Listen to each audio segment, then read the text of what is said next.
वो एक अध्यापक हैं, गवर्नमेंट टीचर हैं। लेकिन जब हमारी बहन के साथ ऐसा हुआ, हमें पता चला, जो वहाँ पे शिक्षण में थे उन्होंने मुझे बुलाया। जिहादियों इस प्रकार की विचारधारा को रखने वालों को पनपने नहीं देंगे हम अपनी देवभूमि में। वो भी हो गया फरार और उसकी फैमिली वाले भी फरार हो गए। चेत जाओ, अब चेतना नहीं, अब बजेंगे तुम्हारे। राधे राधे दोस्तों, जय श्री केदार। स्वागत है आप सभी का हमारे नए ब्लॉग में। सुबह के 6:30 बजे से आज के दिन की शुरुआत हो रही है दोस्तों। लगातार 4-5 दिन से हम लोग गाड़ी सीख रहे हैं, लेकिन बीच में कुछ ना कुछ हो रहा है। कभी संडे पड़ रहा है तो कभी बहुत तेज की बारिश। अभी तक भी वैसी सिचुएशन थी। जैसे ही बारिश रुके हमने गुरुजी को भी बुला दिया है।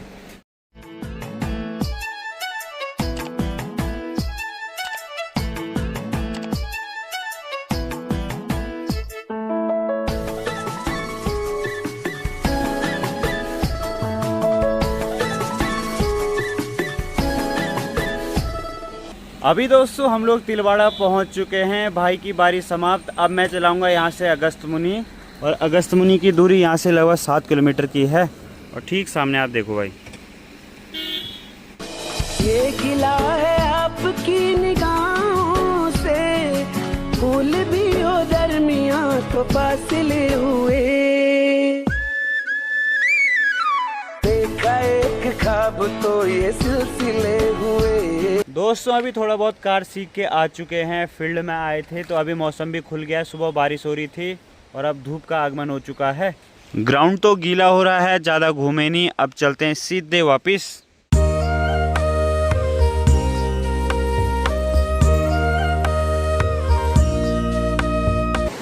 मैं दोस्तों जस्ट अपने रूम के बाहर हूँ और आप देख सकते हैं यहाँ पे ठीक सामने यूथ फाउंडेशन कैंप के जितने भी युवा लोग हैं, आने वाले अग्निवीर, सभी लोग नदी क्रॉस करके जा रहे हैं उस साइड। आप देख सकते हैं, ये देखिए भाई, बिल्कुल जूम करके आपको दिखाते हैं। नदी का बहाव काफ़ी तेज़ है, लेकिन आजकल देखो भाई कितनी क्लियर हो गई है नदी। कुछ भाई लोग इधर हैं और कुछ उधर हैं। उधर मुझे लग रहा है जो लकड़ियाँ हैं ना उस साइड जो बह के आई हैं केदार घाटी से, वो लेने जा रहे हैं। सब लोग एक दूसरे का हाथ पकड़ के जा रहे हैं। उस साइड की दोस्तों जितनी भी लकड़ियां हैं सारी कैंप में काम आती हैं, आग जलाने के। खाना उन्हीं में बनता है। क्यों हैरान है इतना ये बता, क्यों ऐसे है ठहरा, चल जरा। झटक झटक के टूट रहे हो जब सांसों के तार, भटक भटक के मन का पंछी मारे सर्दी वार। तो बांध के उसको खूंटे से, जोड़ दे टुकड़े टूटे से। अरे बांध के उसको खूंटे से, जोड़ दे टुकड़े टूटे से। अभी दोस्तों मैं रेडी होके आ चुका हूँ सिल्ली में। अब चलता हूँ अपने घर। सीधे यहाँ से 17 किलोमीटर की दूरी पे है, तो बीच बीच में घर की याद आती रहती है, तो मैंने सोचा चलते हैं भाई। मैं दोस्तों अभी तिलवाड़ा पहुंचा ही था, घर जा रहा था, लेकिन यहाँ पे मुझे बमोला भाई मिल गए हैं। कोई मैटर हो गया है जिससे रिलेटेड अब हमें यहाँ से रुद्रप्रयाग कोर्ट में जाना पड़ेगा। तो वो मैटर वहीं चल के बताते हैं, क्योंकि अभी थोड़ा दिक्कत चल रही है। तो ठीक है, वहीं मिल के बताते हैं।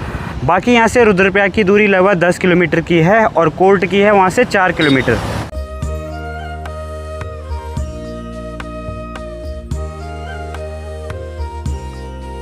पहुंच चुके हैं दोस्तों अपने डिस्ट्रिक्ट रुद्रप्रयाग में।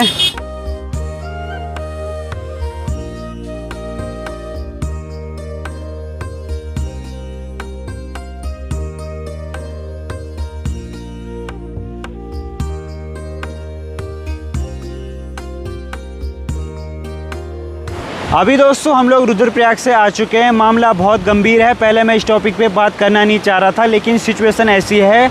हमारी देवभूमि उत्तराखंड, आप सभी को पता है कि यहाँ बिल्कुल भी क्राइम नहीं होते हैं, ना चोरियाँ होती हैं। लेकिन भाई अब धीरे धीरे कुछ मामले ऐसे आ रहे हैं जिस कारण हमें खुद शर्म लग रही है भाई। ये अगस्त मुनि में 2014 में भी हुआ था, आज 2025 लग चुकी हैं। और एक टीचर थे, आप टीचर नाम से समझ ही सकते हैं कि हमारे जो भारत, क्या ऑल इंडिया वर्ल्ड में टीचर को कितना सम्मानित, कितना इज्जत दिया जाता है। लेकिन भाई उन्होंने एक ऐसी हरकत की है कि आपको क्या बताएं दोस्तों। हमारी अगस्त मुनि में कॉलेज के पास एक छात्रा रहती थी, पास में उसका गांव था और हमारे साथ ही कॉलेज करती है। और सोचो भाई उसके तो पिताजी भी नहीं है, और उसने सोचा होगा जॉब के लिए सर्चिंग की होगी, घर पे मम्मी है और भाई लोग होंगे। और भाई उसके साथ एक टीचर ने ये बोला कि जॉब हमारे पास है कंप्यूटर से रिलेटेड। अब आप बताओ दोस्तों, मतलब स्कूल में कंप्यूटर तो हैं लेकिन वो ख़राब हैं, और झूठ झूठ बोला कि जॉब है, और पता नहीं कितने रुपए बात की, उतना तो मुझे नॉलेज नहीं है ज़्यादा। और ये बोला कि उस दिन स्कूल भी जल्दी बंद कर दिया, और बाद में जब छात्रा आई स्कूल में तो उसके साथ दोस्तों छेड़खानी करने लग गए। और वो गुरुजी यहाँ के हैं भी नहीं भाई, वो एक विशेष समुदाय से हैं। अब क्या बोलना दोस्तों आपको, मतलब आपको पता है कि आपने देवभूमि में इस प्रकार की घटनाएं बिल्कुल कम सुनी होंगी, और ये हमारे अगस्त्यमुनि में पहले भी ऐसा कुछ हो चुका है और अब भी हो रहा है। वो तो छात्रा ने हिम्मत दिखाई कि सबके सामने बोला, सबके सामने ये बात रखी। अब देखो भाई उसकी फैमिली कंडीशन भी वैसी है, और उसके बाद कोई उसके साथ छेड़खानी करता है, वो भी हमारे देवभूमि में आके, और वो भी विशेष समुदाय से। तो भाई ऐसा एक नहीं 1000 घटनाएं हो चुकी हैं भाई उत्तराखंड में। और पहले मैं इस टॉपिक पे बोलता नहीं था, मैं सोचता था सब लोग हमारे ब्लॉग देखते हैं, हर प्रकार के लोग, क्या किसी के बारे में बोलना। लेकिन दोस्तों मुझे ऑडियंस व्यूअरशिप का ऐसा कोई मतलब नहीं है, लेकिन भाई जो बात सच तो है सच है। और उसने हिम्मत दिखाई और उसके बाद बोला, मामला चला गया अगस्त्यमुनि थाना में। लेकिन पता नहीं लोगों ने भी क्या सोचा कि यहाँ बात बढ़ जाएगी, उन्होंने सीधे वो मामला भेज दिया रुद्रप्रयाग, जबकि वो क्षेत्र अगस्त्यमुनि का आता है। वो मामला भेज दिया रुद्रप्रयाग और अभी तक कोई कार्रवाई नहीं होगी। कल परसों की बात है, 2-3 दिन हो गए। और जब मेरा केस था रुद्रप्रयाग, वो केदारनाथ से रिलेटेड, केदारनाथ में मेरी कोई भी गलती नहीं थी दोस्तों, और मुझे वहाँ कोर्ट कचहरी में घसीट रहे हैं। और यहाँ अभी तक उसकी FIR, मतलब उस पर मुकदमा दर्ज नहीं हुआ है सामने वाले बंदे पे। तो लगा लो दोस्तों कितना लेट चल रहा है भाई। और ये मैं सच बोल रहा हूँ, क्योंकि भाई मेरे मामले में तो मेरे को घर पे क्या बोलते हैं, गुप्तकाशी पुलिस ने बोला था कि आपका समन आ चुका है, जबकि मेरी गलती ये थी कि मैं ऑफ सीज़न में केदारनाथ गया था। उनने बोला माफ़ीनामा लिखो, माफ़ीनामा भी लिखा, कोई मर्डर नहीं किया था। लेकिन दोस्तों भाई आप देख सकते हो हमारे उत्तराखंड में क्या क्या हो रहा है। हमारी देवभूमि में ऐसी घटनाएं होना हमारे लिए बहुत शर्मनाक बात है। दोस्तों हम इसी क्षेत्र के निवासी हैं, हम लोग आज तक ऐसा नहीं था कि ऐसी घटनाएं हमारे बीच आ जाएंगी, लेकिन जब हमारी बहन के साथ ऐसा हुआ, हमें पता चला, तो हम उसके साथ अभी तक खड़े हैं।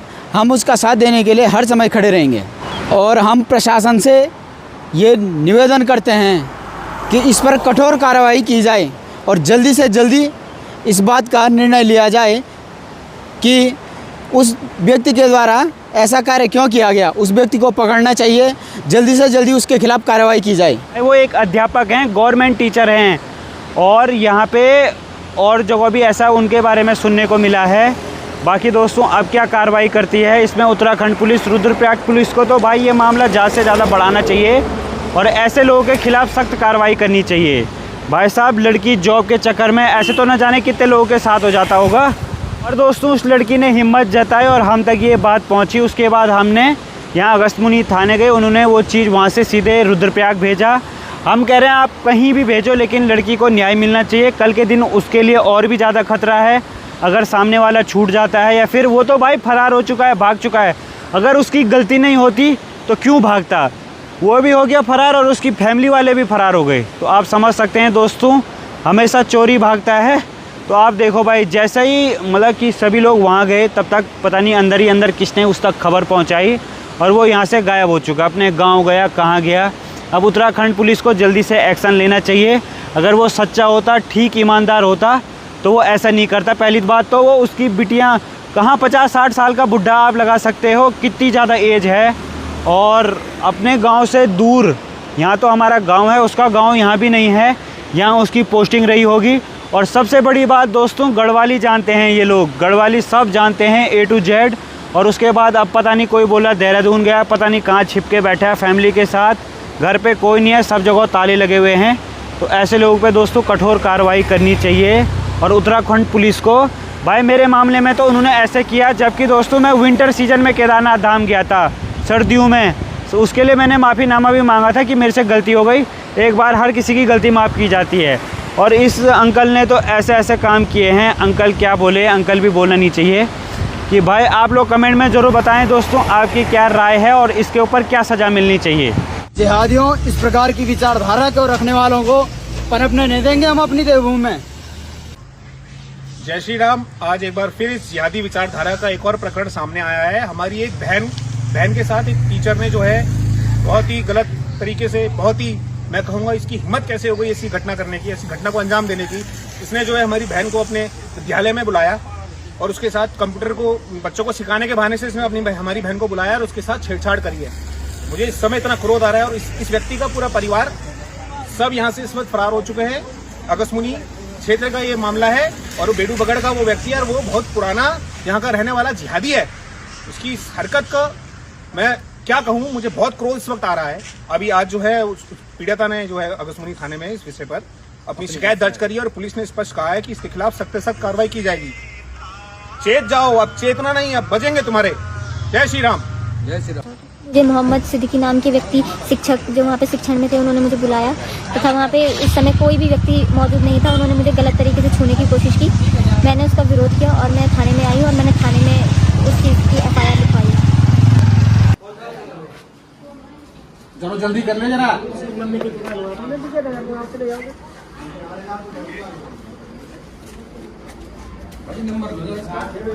उसको मकान मालिक का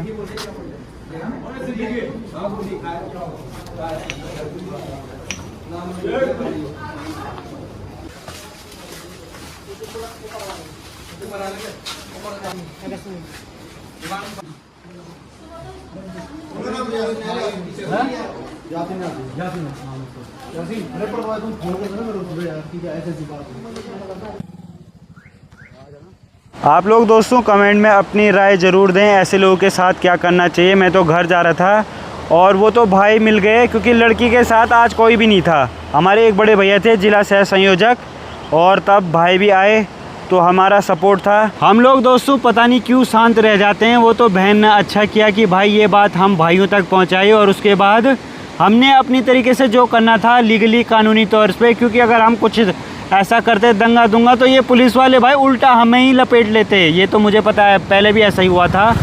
लेकिन भाई अब पुलिस देखते हैं, भाई पुलिस अपना काम करेगी। सबसे मेन तो ये है, पुलिस अपना काम करती है तो ठीक है, नहीं करती है तो फिर पूरे रुद्रप्रयाग वासियों को एक साथ होना पड़ेगा। अब चलते हैं दोस्तों यहाँ से आगे की ओर। तो अभी हमने सीधा अगस्मुनी जाना है यहाँ से, क्योंकि दोस्तों अभी मेरे पास घर जाने का समय भी नहीं है। अगर मैं अभी घर जाता हूँ तो कल सुबह मुझे जल्दी गाड़ी सीखने भी आना है 6 बजे और हमारी गांव वाली सड़क पे बाघ बहुत रहता है, जिस कारण सुबह सुबह आने में डर है। ये तो दोस्तों 4 धाम यात्रा वाली सड़क है, तो ये हाईवे है, नेशनल हाईवे, तो यहाँ पे ठीक रहता है।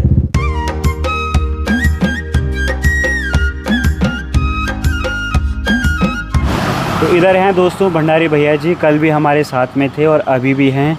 तो भैया का कहना भी वही है कि उत्तराखंड पुलिस को जल्दी से संज्ञान में लेना चाहिए। आज तीसरा दिन है भाई जी, मैं इसलिए इस बात पे जोर डाल रहा हूँ क्योंकि आज हमारी बहन के साथ ये सब हुआ है और 3 दिन से पुलिस बिल्कुल कुछ भी नहीं कर रही है। 3 दिन में तो आदमी कहीं से विदेश से पकड़ के लिया है। आप एक देहरादून से एक अपराधी को पकड़ नहीं पा रहे हो, तो क्या हमारी उत्तराखंड पुलिस करेगी इस चीज़ के लिए? मैं जानना चाहता हूँ उत्तराखंड के जो पदाधिकारी हैं हमारे, जो हमारे पुलिस में बैठे हुए हमारे ऊंचे पदाधिकारी हैं, मैं उनसे ये पूछना चाहता हूँ, क्या आप एक आदमी को देहरादून से पकड़ के नहीं ला सकते हो? एक महिला के साथ इस प्रकार का दुष्कर्म किया उस आदमी ने।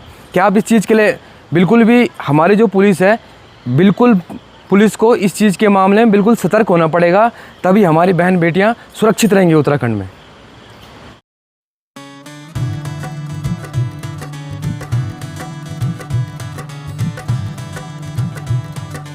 दोस्तों अगस्मुनी जाते समय रास्ते में तिलवाड़ा के पास में ही मंदाकिनी रिज़ॉर्ट पड़ता है। तो यहाँ पे मैं पता करने आया था कि जो पिछली बार हमारे यहाँ सब्सक्राइबर आए थे, दादाजी आए थे स्पेशल बेंगलोर से, तो इस बार भी वो इस साइड घूमना चाहते हैं।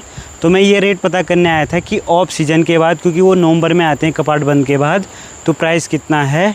तो अभी मैं ये पता करने आया था कि सीज़न से पहले क्या रेट है और सीज़न के बाद क्या रेट होगा, उस हिसाब से वो अपनी बुकिंग करेंगे।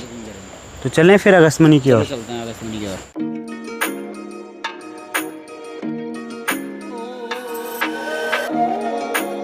सभी दोस्तों को मेरा प्यार भरा प्रणाम, नमस्कार। तो कैसे हैं आप सभी लोग? आशा करता हैं आप सभी लोग अच्छे होंगे, स्वस्थ होंगे और अपने कामों में व्यस्त होंगे। तो अमीर भाई अभी पहुंच चुके हैं हमारे शॉप में और अभी मैं बना रहा हूँ यहाँ पे पिज़्ज़ा।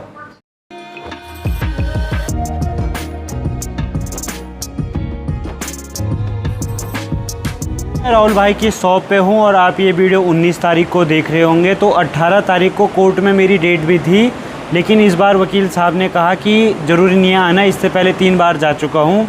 तो समझ में नहीं आ रहा भाई, मेरी लगातार पेशी पे पेशी चल रही हैं इतने छोटे से मामले में कि ऑक्सीजन में किराना चला गया और इतना बड़ा मामला हो गया है। 3 दिन में कुछ भी कार्रवाई नहीं हुई है, अभी तक मुकदमा दर्ज नहीं हुआ है। वो बंदा यहाँ से फ़रार है, उसके ऊपर कोई भी कार्रवाई नहीं की है। तो मतलब कि उत्तराखंड पुलिस को इन चीज़ों में जल्दी वो लेना चाहिए। और ये मामला अगस्त्यमुनि से सीधे गया है रुद्रप्रयाग में, क्योंकि उन्हें पता है अगर अगस्त्यमुनि में हो गया तो अगस्त्यमुनि में बिल्कुल दंगे जैसा वाला माहौल हो जाएगा, क्योंकि पहले भी ऐसा हो चुका है। और यहाँ पे आपको पता है कि बिल्कुल अगर एक बार सभी लोग आ जाए ना तो उसके बाद तो इनकी खैर नहीं। लेकिन ये मामला सीधे रुद्रप्रयाग पहुँच गया है, जबकि अगस्त्यमुनि पुलिस को खुद ही संभालना चाहिए था। पता नहीं क्यों पहुँचा। अगर मैं फालतू बोलूँगा तो ये मुझे भी फंसा देंगे किसी न किसी मैटर में। इस वजह से मैं ज़्यादा नहीं बोलता हूँ, ज़्यादा मैंने डिटेलिंग में बताया नहीं है। जो लोकल के लोग हैं उन्हें इस बारे में सारा पता है। लेकिन भाई जैसे उत्तरकाशी में हुआ, एक बार अगस्त्यमुनि में भी ऐसा ही होना चाहिए, तब जाके इन लोगों को समझ में आएगी। बाकी यात्रा तो चल ही रही है, लेकिन साथ में बारिश भी हो रही है। बरसात का मौसम ऐसा लग रहा है कि फिर से आ गया है। बन के रेडी हो चुका है दोस्तों गर्मा गर्म पिज़्ज़ा, आप देख सकते हैं क्या ही मस्त फ्लेवर लग रहा है। ये है भाई स्पेशल तंदूरी पिज़्ज़ा, सही कहा ना मैंने? यस दोस्तों, LNT आया हुआ था कि अचानक ही बहुत तेज़ की बारिश लग गई है भाई, अचानक ही लगी है बारिश, आप देख सकते हैं। लगता है आज फिर कुछ होने वाला है भाई। रात को ये नदी ना यहाँ तक आ जाती है। बारिश इतनी तेज़ हो गई है कि देखो भाई सभी लोग प्रतीक्षालय के नीचे आ गए हैं। दोस्तों, अक्टूबर का महीना लगने ही वाला है कि अभी तक बारिश नहीं थम रही है भाई। आप लगा लो लगातार इस साल तो इतनी बारिश हुई है, क्या बताएं। बढ़िया से दोस्तों, अभी बारिश शांत हो चुकी है। हम लोग भी निकलते हैं यहाँ से राहुल भाई की शॉप पे। चलें फिर भाई? तो चलते हैं यार, दोनों भाई आ रखे हैं साथ में। हाँ वो तो पहले गया था उपाध्यक्ष, ठीक है। समिति आधार पर पुलिस महाविद्यालय में छात्र चुनाव आरक्षण के तहत इस वर्ष सदस्य सचिव पदों पर छात्रों को आरक्षित किया गया है। आगामी शासन चुनाव में छात्रों को आरक्षित किए जाने पर प्रदान करेंगे। विश्वविद्यालय द्वारा निर्मित छात्र रात के दोस्तों लगभग 9 बजने वाले हैं। मैं पहुंच चुका हूं वापस से राहुल भाई की शॉप पे। तो अब बस शॉप क्लोज़ करने का टाइम आ गया है। जय श्री केदार भाई। जय श्री केदार ब्रदर, कैसे हैं? ठीक हो? आज टेंशन दिख रही है? टेंशन नहीं है, बस जाते शॉप। आजकल इनके साथ कोई नहीं है। एक भाई कुमाऊँ चले गए हैं क्रिकेट खेलने के लिए और दूसरे भाई ने काम छोड़ दिया है आजकल, तो अकेले हो गए हैं। तो बहुत ज़्यादा वो है सुबह से लेकर शाम तक।